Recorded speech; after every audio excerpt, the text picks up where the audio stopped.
BJP चाहती है कि चुनाव खत्म हो जाए, इसलिए बाबा साहब अम्बेडकर से नफरत करते हैं ये लोग। कहते हैं हम दुनिया की सबसे बड़ी पार्टी, हम तो जी दुनिया की सबसे छोटी पार्टी। फिर भी डर गए तुम लोग, क्या कायर हो यार। अपने बच्चों को क्या जवाब दोगे? घर जाके बच्चे पूछेंगे पापा क्या काम करते हो? पिक्चरों के पोस्टर लगाता हूँ। हिटलर भी जो था वो कम से कम अपने चमचों को नौकरी देता था। इन्होंने क्या दिया आपको? आपके घर में कोई बीमार हो, केजरीवाल दवाई पहुंचाता, मोदी दवाई नहीं पहुंचाता।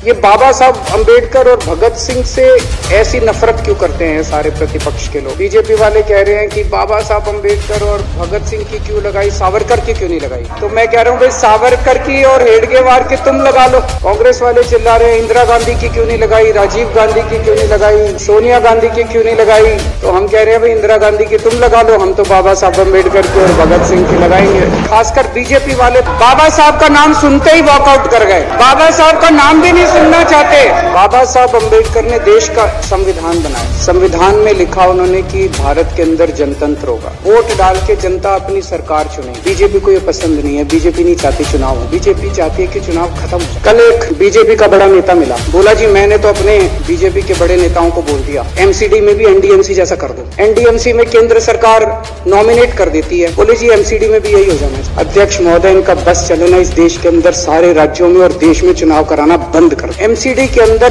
15 साल इन्होंने जम के लूटा, लूटने के सारे दुनिया के रिकॉर्ड तोड़ दिए। नाम आने वाला है गिनीज बुक के अंदर एमसीडी का और बीजेपी वालों का। शानदार इन्होंने परफॉर्मेंस किया है। लूटने के बाद जब जनता में त्राही त्राही मच गई, लोग दुखी हो गए, 4 तारीख को प्रधानमंत्री के दफ्तर से फोन जाता है, चिट्ठी जाती है चुनाव कमिश्नर को, चुनाव रद्द कर दो। पूरी दुनिया के अंदर आज तक ऐसा नहीं होगा कि प्रधानमंत्री सीधे सीधे चुनाव कमिश्नर को फोन करके और चिट्ठी लिख के कहते हैं कि चुनाव रद्द करो। इसलिए बाबा साहब अम्बेडकर से नफरत करते हैं ये लोग। बाबा साहब अम्बेडकर चुनाव की प्रक्रिया रख के गए थे, इनका बस चले तो ये चुनाव कराना बंद कर दे। कह रहे हैं हम तीनों एमसीडी को यूनिफाई करना चाहते हैं। अरे 7 साल थे तुम्हारे पास, सो रहे थे क्या 7 साल से?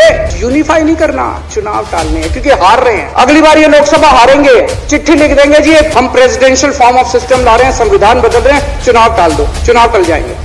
क्या मजाक बना रखा है इन्होंने। कहते हैं हम दुनिया की सबसे बड़ी पार्टी, हम तो जी दुनिया की सबसे छोटी पार्टी। फिर भी डर गए तुम लोग, क्या कायर हो यार। हिम्मत है तो चुनाव लड़के दिखाओ। कहते हैं 56 इंच का सीना है, नहीं तो मान लो कुर्ते के नीचे 56 इंच का सीना नहीं है, झूठ है ये। जब एलजी साहब ने भाषण शुरू किया, ये सारे खड़े हो गए, नारे लगा क्या कश्मीर फाइल्स टैक्स फ्री करो, और पीछे से 2 जने कह रहे थे दारू की दुकानें बंद करो। अब इनको भी नहीं पता आज नारे किस चीज के लगाने। ऊपर से आया तो था एक पिक्चर आई थी बंटी और बबली, उस पिक्चर में एक सीन था, कुछ लोग एक नेता के घर के सामने जाते हैं, हमारी मांगे पूरी करो, हमारी मांगे पूरी करो। नेता बाहर आता कहता क्या मांगे हैं, तो सारे एक दूसरे की तरफ इनको पता ही नहीं क्या मांगे। क्या हाल बना दिया इनका। आज सारे देश की सारी भारतीय जनता पार्टी एक पिक्चर के पोस्टर लगा रही है गली गली में। इसलिए राजनीति करने आए थे पिक्चरों के पोस्टर। अपने बच्चों को क्या जवाब दोगे? घर जाके बच्चे पूछेंगे पापा क्या काम करते हो? पिक्चरों के पोस्टर लगाता हूँ। 8 साल केंद्र सरकार चलाने के बाद अगर किसी देश के प्रधानमंत्री को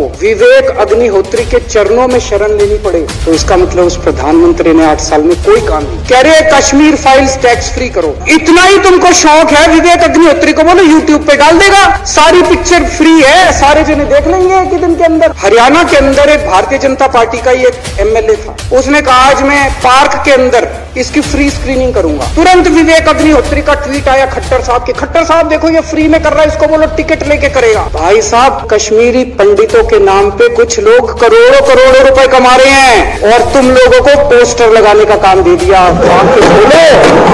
हिटलर भी जो था वो कम से कम अपने चमचों को नौकरी देता था। इन्होंने क्या दिया आपको? केजरीवाल काम आता है आपके? आपके भी घर की बिजली फ्री कर रखी है, स्कूल ठीक कर दिए, अस्पताल ठीक कर दिए। आपके घर में कोई बीमार हो केजरीवाल दवाई पहुंचाता है, मोदी दवाई नहीं पहुंचाता। मैं बीजेपी के सारे कार्यकर्ताओं से कहना चाहता हूँ थोड़ा सा दिमाग खोलो। बीजेपी के सारे सपोर्टर्स को कहना चाहता हूँ ये सब बंद करो, दिमाग खोल के सारे जने बीजेपी छोड़ के आम आदमी पार्टी में आ जाओ। आपको इज्जत मिलेगी, सम्मान मिलेगा, आपसे कतई झूठे नारे नहीं लगवाएंगे। राष्ट्र निर्माण में आपको साथ लेंगे हम, राष्ट्र निर्माण करेंगे आप। और जो भी करना हो कम से कम यार ये पिक्चर का प्रमोशन करना तो बंद करो।